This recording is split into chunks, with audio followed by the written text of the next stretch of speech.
Yasodhanandana Rajana Ranjana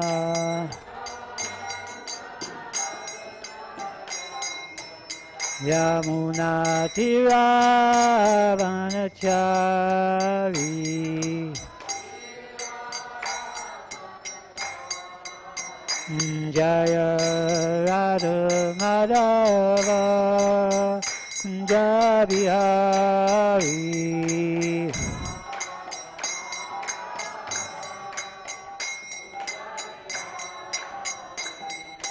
Gopi Chanda Vallabha Givaradhari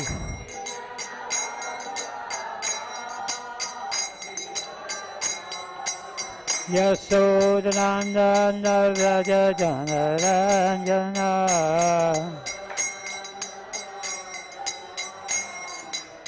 Yamuna Tiravanachari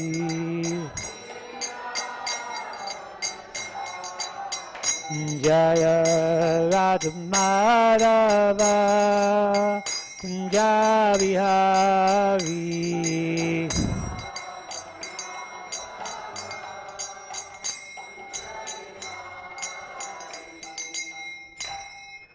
Jayam Vishnupad Paramahamsa Pravacharyastu Tarasata Sri Srimad His Divine Grace A.C. Bhaktivedanta Swami Maharaj Srila Prabhupada Ki Ananta Koti Vaishnava Vrinda Ki ISKCON BBT Founder Acharya His Divine Grace Srila Prabhupada Ki Prem Chita Ho Jai Shri Krishna Chaitanya Prabhu Nityananda Shri Advaita Gadadhar Shrivas Adi Gaura Bhakta Vrinda Ki Shri Shri Radha Krishna Gopi Gopinath Syama Kunda Radha Kunda Giri Govardhana Ki Yamuna Maya Ganga Maya Ki Shri Vrindavan Dhama Ki Shri Mayapur Chandra Doya Manjari Ki Shri Shri Vrindavan Dhama Ki Samaveda Bhakta Vrinda Ki Oh, glories to assembled devotees. Shri Bhagavatam Ganzaraj Ki Jai Gaura Premananda Hari Hari Bol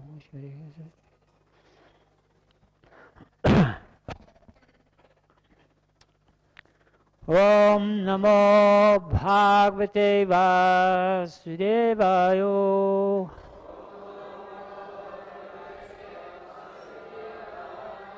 Om Namo Bhagavate Vasudevaya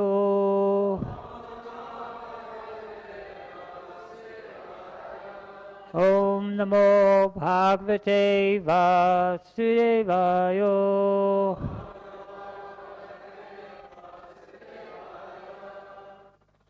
So today we are studying verses 6 and 7 from the Srimad Bhagavatam, Canto 10, Chapter 4, entitled The Atrocities of King Kamsa.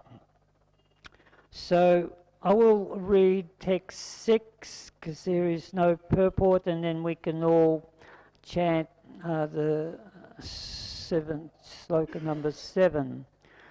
Nanaham te hyavaraja Dina Hata Sutta Prabho Datum Ahasi Mundaya Angemam Charamam Prajam. Translation: My Lord, my brother, I am very poor, being bereft of all my children, but still I am your younger sister, and therefore it would be worthy of you to give me this last child as a gift. Text number 7.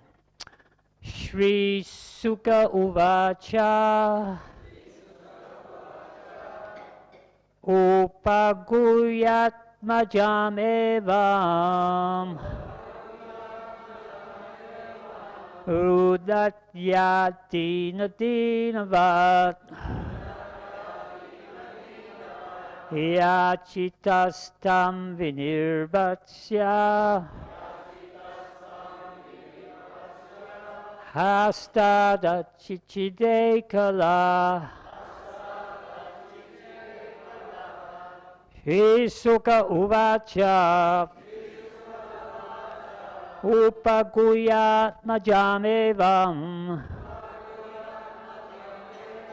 Rudatya dina dinavat. Yachitastam vinirbartya.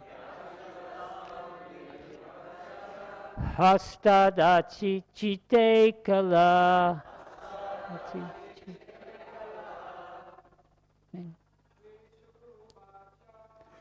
Sukha uvacha.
Ladies,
Sri Sukha uvacha.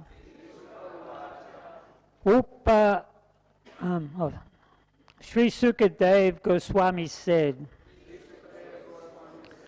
Upaguya, embracing Atmajam, her daughter, Evam, in this way, Rudatya, by Devaki, who was crying, Dina Dinavat, very piteously, like a poor woman, Yachita, being begged, Tam, her, Devaki, Vinirbaksya, chastising, Hashtat, from her hands, Atichide,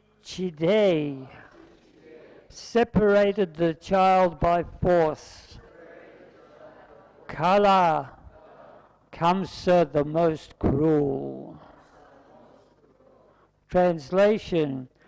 Sukadev Goswami continued, piteously embracing her daughter and crying, Devaki begged Kamsa for the child, but he was so cruel that he chastised her and forcibly snatched the child from her hands.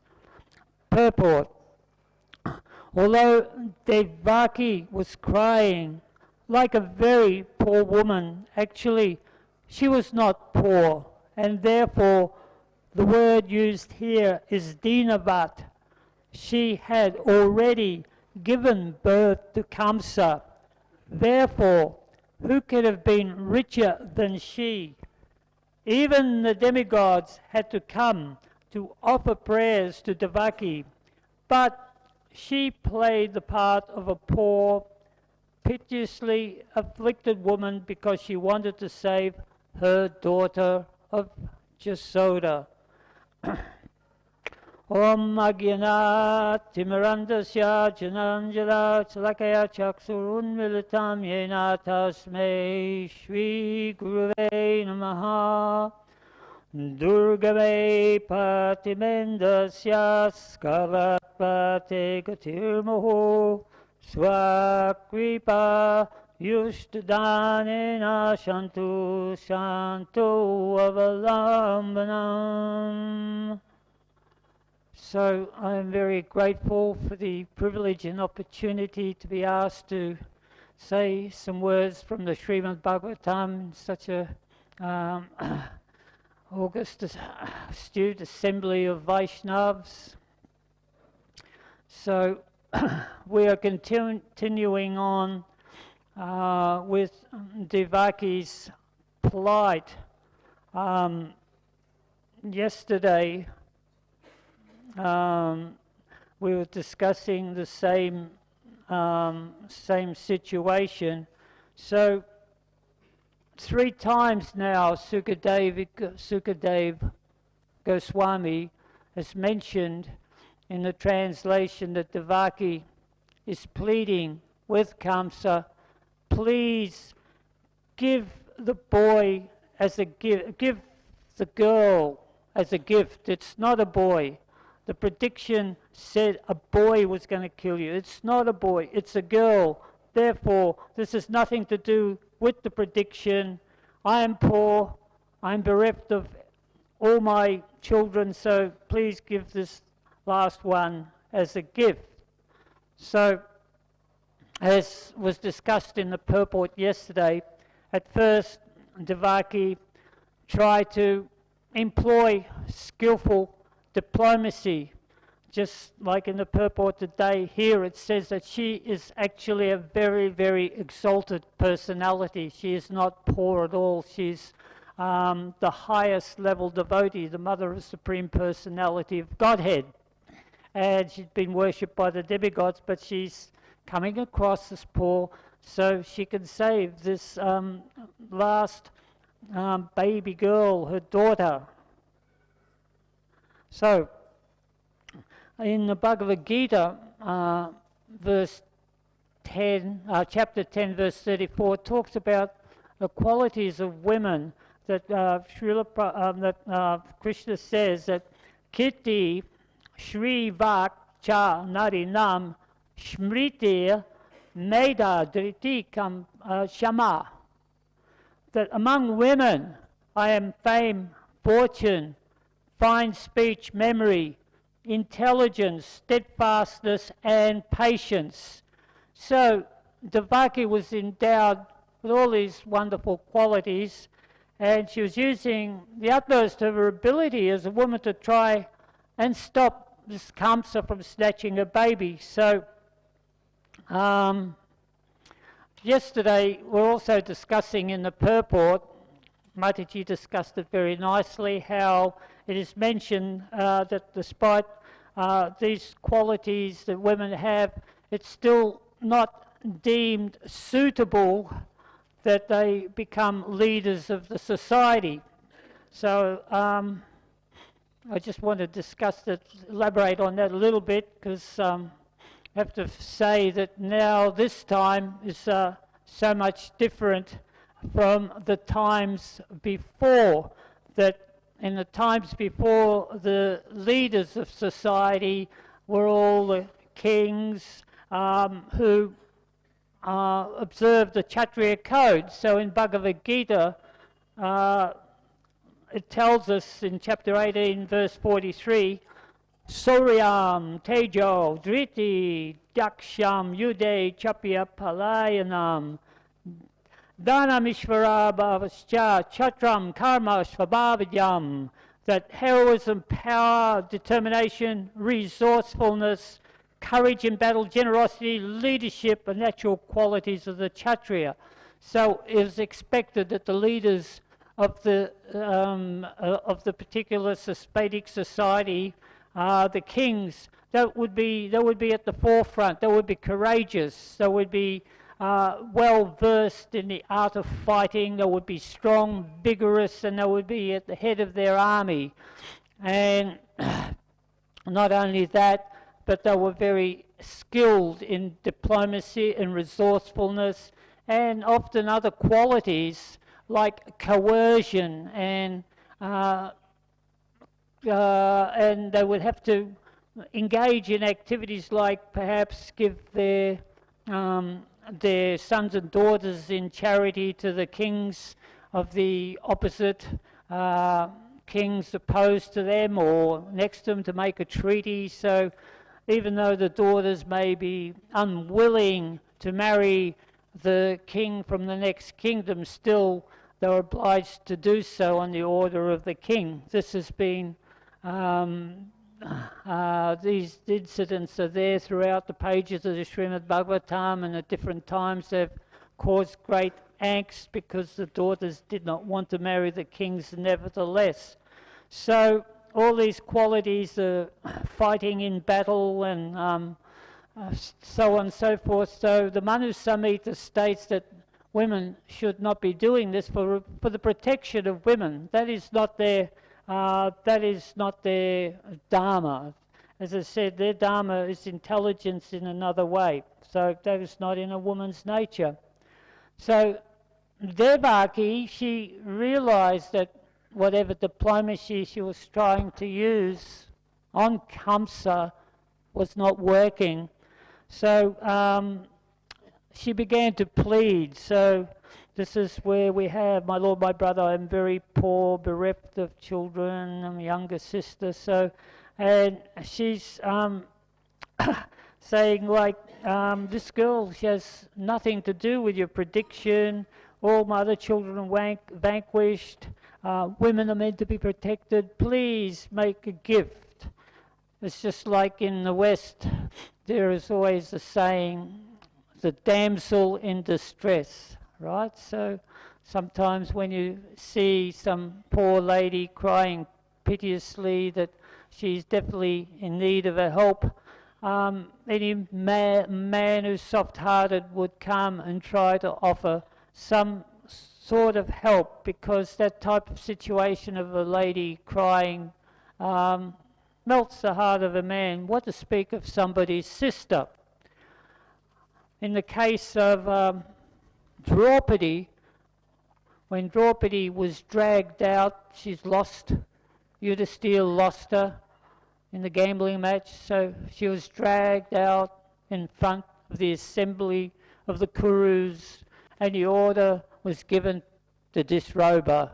So she was pleading piteously to all the leaders of the Kurus to please help. And then when none of them would help, then of course she surrendered to Krishna, and he gave her unlimited cloth to protect her. But this callousness from the leaders of the Kuru dynasty was what partially brought about the ruination of their whole dynasty in that fratricidal war of the Battle of Kurukshetra.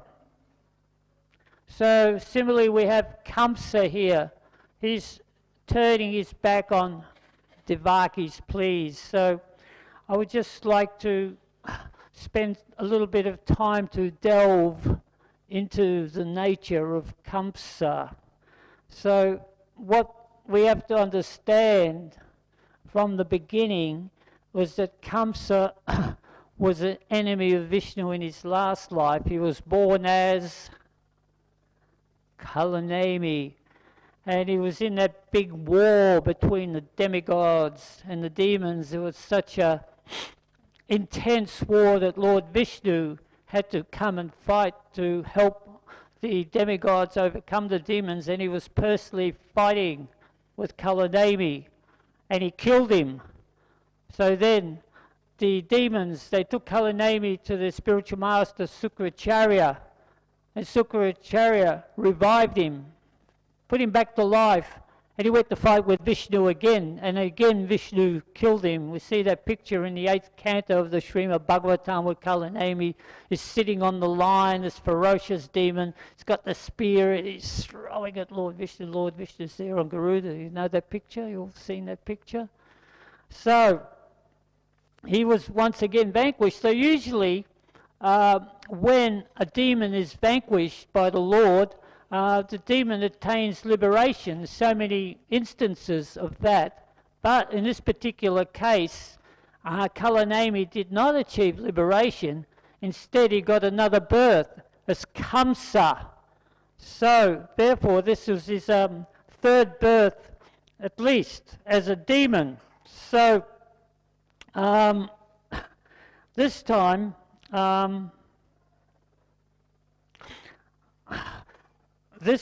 he was born as Kamsa, and arguably,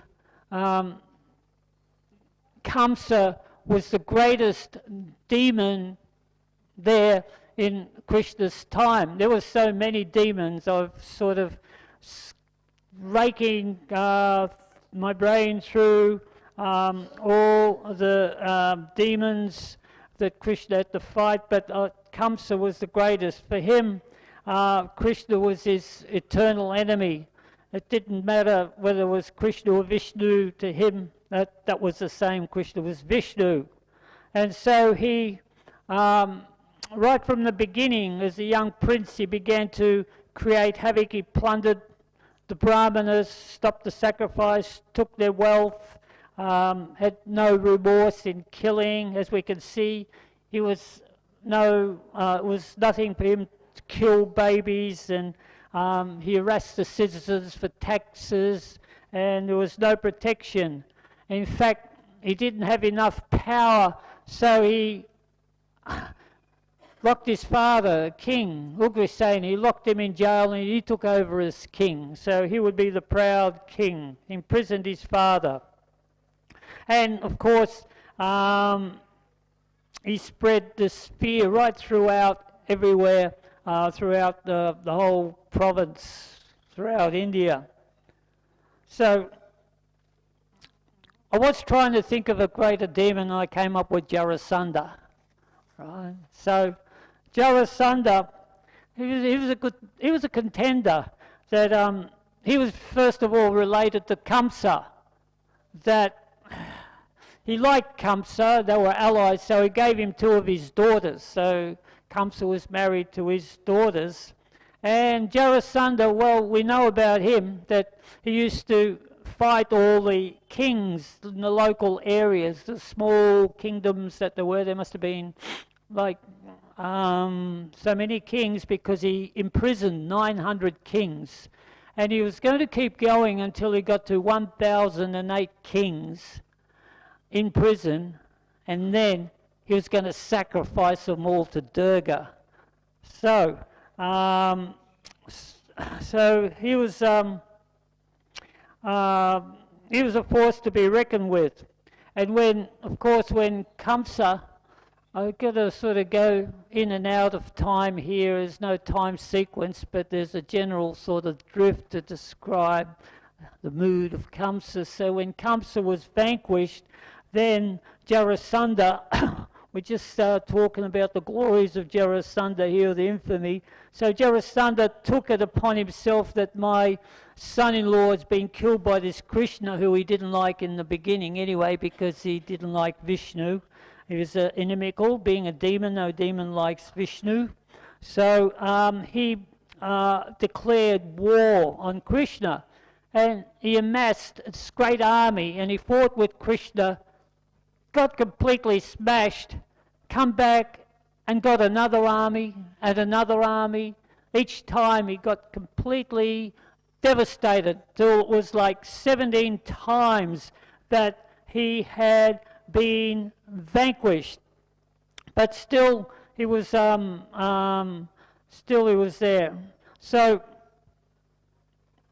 actually that was Krishna's purpose, that Krishna says in the Bhagavad Gita, Paritranaya sadhanam vinasyacha duskritam dharma sanstapanataye sambhavami yuga yuga. He said, whenever there is a rise of irreligion, I will descend myself to annihilate the miscreants and re-establish religious principles. So there was all these armies. There was Kamsa, there was Jarasandha, and they were creating all the havoc that was there, that the citizens, knowing that it was Dwapara Yuga, that the citizens were conducting sacrifice to Lord Vishnu, so all these sacrifices were being disturbed. So it was a disturbance of the natural world order. So Dharma Samstapanataye, so Krishna was there. He had to re-establish religious principles. Of course, the gopis in Vrindavan, they could not comprehend this, that Krishna had to leave Vrindavan. They were thinking, why is he leaving Vrindavan? He's going to Mathura, he promised to come back, he's not coming back. He's being captured by all these wily ladies of the court, of the royal court, and he's forgotten about us. But of course, Krishna never forgot about his devotees. What to speak of his purest of pure devotees, the gopis, that he was obligated, just Dharma Samstapanata, he was obligated to fulfill his duty to re-establish religious principles. And there was no shortage of demoniac armies at that point in time, unwanted armies. Unwanted means that they weren't supporting religious principles, they were creating a disturbance. There was like so many, there was like Jarasandha's army, there was Kuvalyapita, there's Salva's huge army, Salva's spaceship, there was Rukmi, there was Paundraka, who had 4 arms, said that he was Krishna. There was Narakasura, who had his palace that had 16,000 princesses captured. So there was more, but Krishna had to fight all these armies. And then after he'd fought with these armies, he come back to Indraprastha, and he advised Yudhisthira to perform a Rajasuya sacrifice. As I said, it was Dwapara Yuga sacrifices were recommended in Rajasuya. As you know, Raja means kings, so the sacrifice of kings had to be performed. But in that particular instance, the whole country had to be subservient to Yudhisthira. And there was one obstacle, and what was that obstacle? Jarasandha.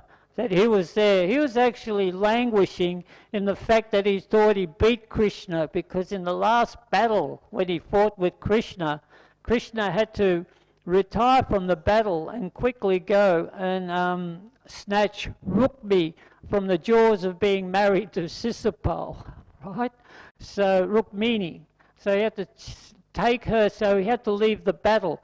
And so therefore he has the name Ranchor, one who runs away from the battle. So Jarasandha thought, of course, that he was a coward, that he ran away from battle. So he was still there with his great army, and he was posing a threat to the Rajasuya sacrifice. So Krishna devised a plan.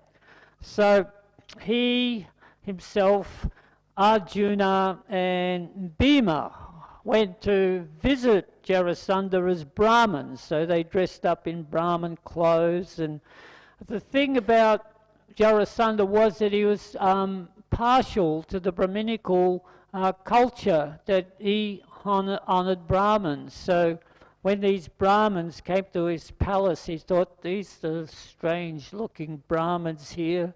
They got bowstring scars etched on their bodies and battle wounds, and they sort of don't appear to be Brahmins, but they're coming in the guise of Brahmins, so I will accept them as that. And he said, welcome, dear Brahmins. If there's any boon I can bestow upon you, please let me know. And then, of course, Krishna says, well, we want one boon, that we have come here to fight with you. I am Krishna, this is Arjuna, and this is Bhima, and we want to do battle with you. And he looked at him, and he goes, I will grant you that boon, but I will not fight with Arjuna, he's too puny. And as for Krishna, he's already run away once, so I'm not going to fight with him. But Bhima, he looks my size, so I'll do battle with Bhima. So he fought with Bhima, so there was two great Kshatriyas. And they fought and they fought and they fought, and ultimately he was vanquished. The description is there in the pages of the Srimad Bhagavatam that by Krishna's arrangement, he was vanquished. I want to keep moving on. I just want to make the point that that was the one good aspect of Jarasandha, that he was partial to the Brahmanas. But Kamsa, he had no good qualities. He took from everyone. So in the Upanishad, in the first aphorism, it says, Isavasya sarvam idam, that everything animate and inanimate belongs to the Supreme Personality of Godhead, and one should accept his allotted quota and know full well to whom it belongs. So we all have our quota that we are given, but those who are greedy, they want more, so they take from others. So there is the quota, then you have to take from others to actually enhance your greed. And so that leads to the animal propensity, eating, sleeping, mating and defending, I am this body. Now, I come from a farming community in Australia. It's called New Govardhan. And on New Govardhan we have 80 cows and bulls. So we have bullocks as well. So in one particular paddock we have about 13 or 14 bullocks that are there. They range in size from age and breed, and so they're very, very friendly. So sometimes when we have volunteers working in the kitchen, we fill up a wheelbarrow full of cauliflower leaves and cabbage leaves and all other sort of vegetable leftovers, and I get them to go to the paddock. So they go to the paddock, and I say, yell out Nanda. So they go, Nanda, it's an empty paddock. Nanda, keep yelling, Nanda, Nanda. And eventually you hear this down the bottom of the paddock.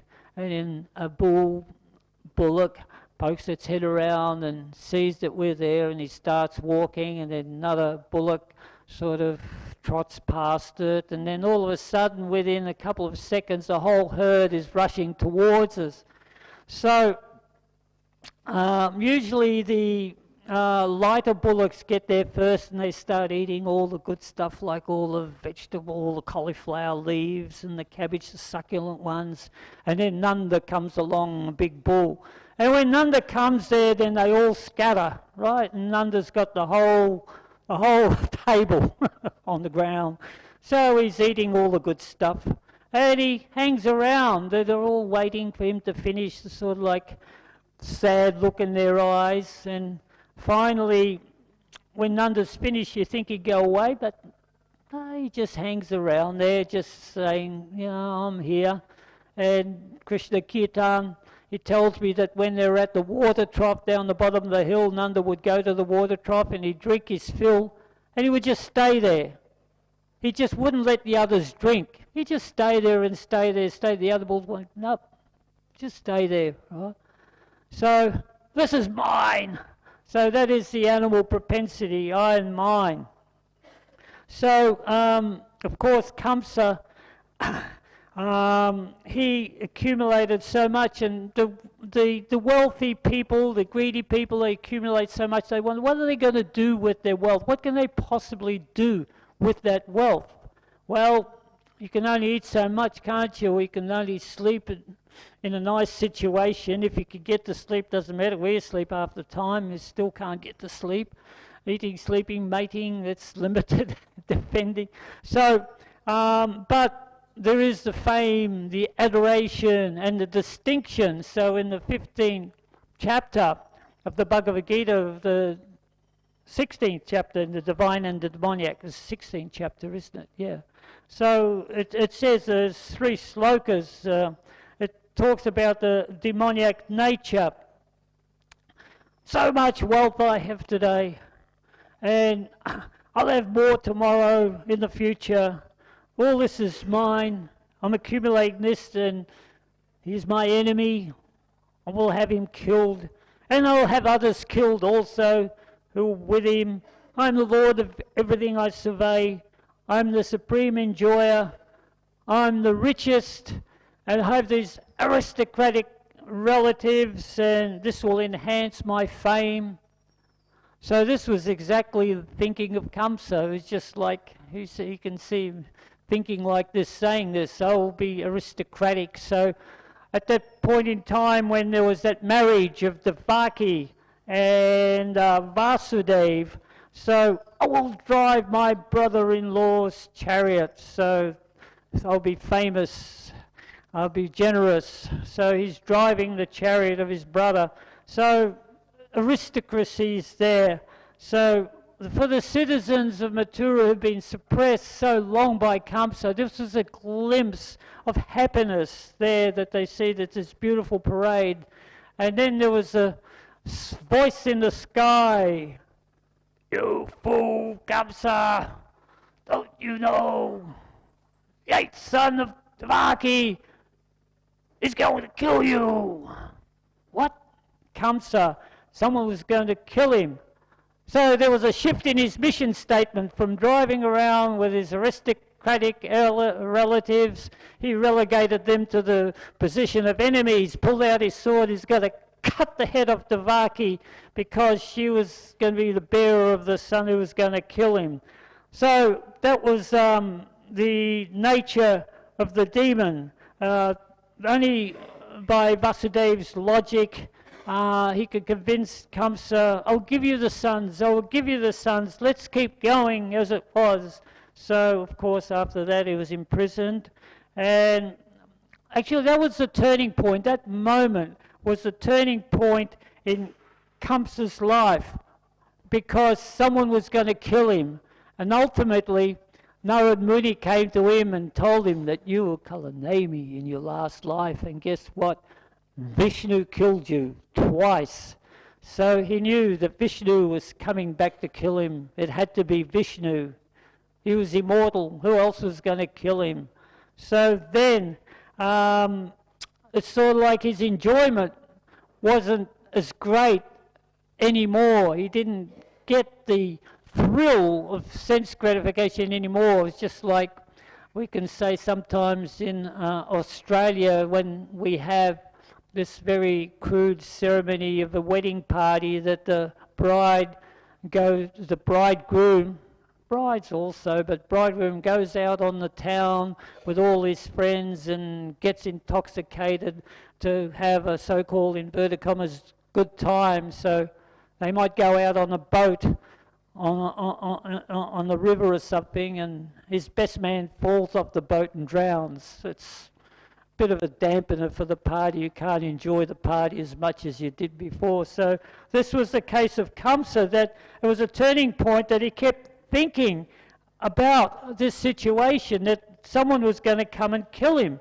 So then he didn't take any chances at all, no chance whatsoever. So even when Devaki had the first, second, third, fourth, fifth child, it was bright as the shining stars, still he considered them to be his enemies, and he killed everybody. No chances. And all this time he couldn't think of anything but Vishnu and his own self-preservation.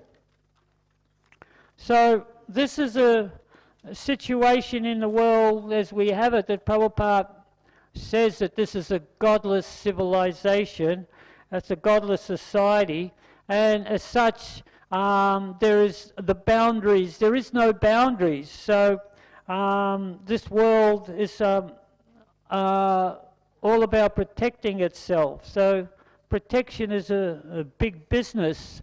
There's so much security, so much CCTV footage, so self-defense, and then guns.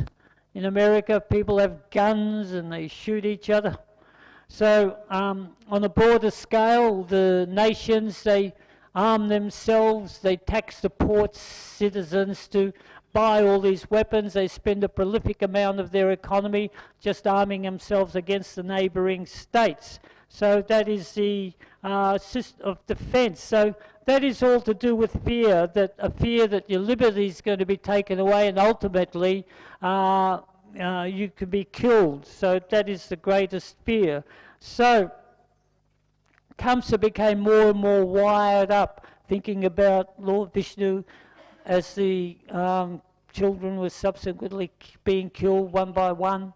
Lord Balaram was the seventh child. He was transferred to the womb of Devaki. But then he started to have all these visions, that had these dreams that he was being carried in a carriage, driven in a carriage by donkeys and asses. He would look in the mirror and not see his own reflection, or he'd look at his shadow. It was full of holes. So he was completely absorbed in this, in his mortality. And so when the announcement came that the eighth child of Devaki had been born, it was like a red alert button. All the alarms went off, and he went rushing to the jail. And Devaki's crying, it's a girl, it's a girl, you don't need to do this, you don't need to do this. But he could not hear a thing. He was just so fraught with panic and fear of his own death that he dispatched her. So that is the fear that people have. Prabhupada describes, says that this fear is inherent in every living entity throughout the whole universe, that even Lord Brahma has this fear, right down to the lowest insects, the Indra Gopam, that is the fear propensity that is there in everyone, and what to speak in that of human beings. And what is the fear propensity? It is that I'm this body, and if I lose everything, I lose all my attachments, and a death is a fearful situation because it is a fear of the unknown. So we have two scenarios. We have the family at the bedside of some poor person. I say poor in the sense that he's dying. He may be rich, but it doesn't matter, because actually Krishna is the richest person. He's Bhagavan, he's full of wealth, and so whatever riches anybody has, they have to give it back to Krishna at the time of death anyway. They can't take it with them. So that person is there, and the relatives are saying, don't worry, we will look after your wife. And he goes, oh, my wife, don't worry, we'll look after your house, oh, my house. So every time they say something, when they say don't worry, he starts to worry. So he's full of worries, right? And you see that, seeing all the relatives around the bedside, and he's there. A lot of times you see, get away from me, don't come near me, gone. That, you see that, the end of life. On the other side of the room, in the hospital, we have a family of devotees there. There's a devotee, maybe leaving his body, and the devotees are saying, chant Krishna's names, because actually you're going back to Krishna. It's a stepping stone for you. all their life we've actually understood that Krishna, he's the proprietor of everything. We have no attachments. The only attachment we have to Krishna, and that is a glorious step because it is a stepping stone. There is pain, but there is pain with birth because with birth is a package. There's birth, there's disease, and there's also death. So Srila Prabhupada wants to actually help us go through this, and the best way is to go through by becoming detached from material facilities. So Kamsa also has helped to facilitate devotees' transcendental joy, because Kamsa in his reign had amassed this wonderful collection of demons and rakshasas. He would go out and find some rakshasa. He defeated Banashura, and then he defeated Srinivata. They were powerful demons, and he would crush them, and he would subjugate them, and they would become his loyal subjects. And he had a whole collection of them. So when finally he found out that Krishna had escaped and he was living somewhere in the region of Mathura, he would search these demons out to look for him. And these demons, they would look spectacular, looking for Krishna. Patana. Who else we have? We have Sakata, the cart demon. We have Trinivata. We have Bakashura, Pakashura, Agashura, Aristashura, Vyomashura. Any others? So many demons, and they would come before lunch, right? They would just come before lunch when Krishna's out there with cowboys. This giant bird with big beaks would start pecking at Krishna, and Krishna get him and rip him apart. And so that was the arrangement. So all of Kamsa's demons were being vanquished one by one, and the cowboy boys go back, oh, you should have seen it today. There's a big demon come along, and Krishna got him and smashed him, like that. So therefore it says that Janma Karma Chame Divyam Evam Yovedi Tatvasa Chaktapuna Neha Janma Natisho Deha Jama Natisho Ete Arjuna, that one who knows the transcendental nature of Krishna's pastimes and appearance on this planet does not have to take birth again, but attains my transcendental abode. So Krishna's helped us facilitate this by understanding Krishna's wonderful pastimes of killing all these demons. So all glories to pages Srimad Bhagavatam, and all glories to Srila Prabhupada. Are there any questions or comments?